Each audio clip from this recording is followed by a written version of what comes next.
বদৰুদ্দিন আজমল ডাঙৰীয়াই ডেফিনেটলি মোৰ ওপৰত খং কৰিব আৰু কেতিয়াবা চাগে মুখৰ আগত পালে মাৰিও দিব পাৰে কাৰণ মই অকণ দূৰতে থাকিম বাৰু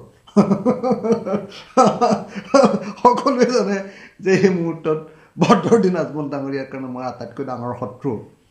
গতিকে তেখেতে মোক পশুৰ লগত কুকুৰ বুলি কৈছে বুলি মই শুনিছোঁ মোক আৰু কিবা কিবি গালি পাৰিছে বুলি শুনিছোঁ মই সেইটো ক'ব বুলি মই ভাবোঁ কাৰণ তেখেতৰ সকলো কেৰিয়াৰ ৰাজনৈতিক গোটেই কেৰিয়াৰ তেখেত মুছলমান মানুহৰ মাজত এসময়ত মেছিয়া আছিল সেই মানুহজন জনগণৰ শত্ৰু মুছলমান জাতিৰ শত্ৰু এই হিচাপত আজিকালি প্ৰত্যেকজন মুছলমান মানুহে শিক্ষিত জনা শুনা জ্ঞানী আৰু সচেতন প্ৰত্যেকজন মুছলমান মানুহে ভাবিবলৈ লৈছে যে মৌলানা বদৰুদ্দিন আজমলৰ কাৰণে আমি ইমান মানে মুছলমান সমাজখনে অসমত ইমান গালি খাবলগীয়া হৈছে ইমান কষ্ট ভোগ কৰিবলগীয়া হৈছে ইমান মানে মানে মানে মুছলমান সমাজৰ মানে যিটো আত্মপৰিচয় তেওঁলোকৰ স্বাভিমান তাৰ ওপৰত আঘাত পাবলগীয়া হৈছে মৌলানা বদৰুদ্দিন আজমলৰ কাৰণে আৰু সেইজন মৌলানা বদৰুদ্দিন আজমলক যেহেতু মই একদম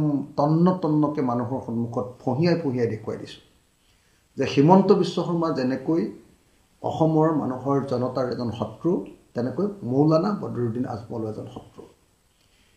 হিমন্ত বিশ্ব শৰ্মা হিন্দু সাম্প্ৰদায়িক দলৰ চৰ্দাৰ আৰু বদৰুদ্দিন আজমল ডাঙৰীয়া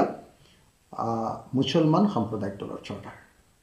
এই পৰিস্থিতিৰ কাৰণে আজি অসমত মুছলমান সাম্প্ৰদায়িক দল AITF এতিয়া মুছলমান সমাজৰ পৰা মোটামুটিভাৱে একেবাৰে মানে আপৰুটেড হৈ গ'ল নাইকিয়া হৈ গ'ল গতিকে যিহেতু এতিয়া এই দলটো মৰিবলৈ গৈ আছে মৃত্যুৰ সময়ততো অলপ সকলোৱে জানে যেতিয়া আপুনি কিবা এটা বস্তু মৰিব খোজে জীৱ এটা তেতিয়া তাৰমানে একদম লাষ্টৰ পিৰিয়ডত আটাইতকৈ বেছিকৈ ধপধপনি মাৰে নে নামাৰে সেইকাৰণে মৌলানা বদৰুদ্দিন আজমলৰ পাৰ্টীয়ে এতিয়া চাৰিওফালে মোক গালি পাৰিব মোক তেওঁলোকে ঢেৰ প্ৰচাৰ কৰিব মোৰ বিষয়ে ক'ব যে এইটো আচলতে মুছলমান জাতিৰ শত্ৰু ক'ব যে ই আচলতে বিজেপিৰ এজেণ্ট এইবিলাক কথা ক'বৰ কাৰণে মৌলানা বদৰুদ্দিন আজমল আৰু AITF পাৰ্টি এতিয়া পুৰা সাজু সেইবিলাক আক্ৰমণৰ সন্মুখীন হ'বলৈ মই প্ৰস্তুত সেইকাৰণে মৌলানা বদৰুদ্দিন আজমল ডাঙৰীয়াই যিবিলাক গালি পাৰিছে এইটো মই মানে এইটো মানে মই প্ৰাপ্য বুলিয়ে ধৰি লৈছোঁ আৰু বদৰুদ্দিন আজমল ডাঙৰীয়াই ডেফিনেটলি মোৰ ওপৰত খং কৰিব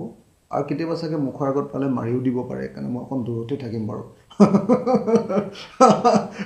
সকলোৱে জানে যে এই মুহূৰ্তত বদৰুদ্দিন আজমল ডাঙৰীয়াৰ কাৰণে মই আটাইতকৈ ডাঙৰ শত্ৰু গতিকে তেখেতে মোক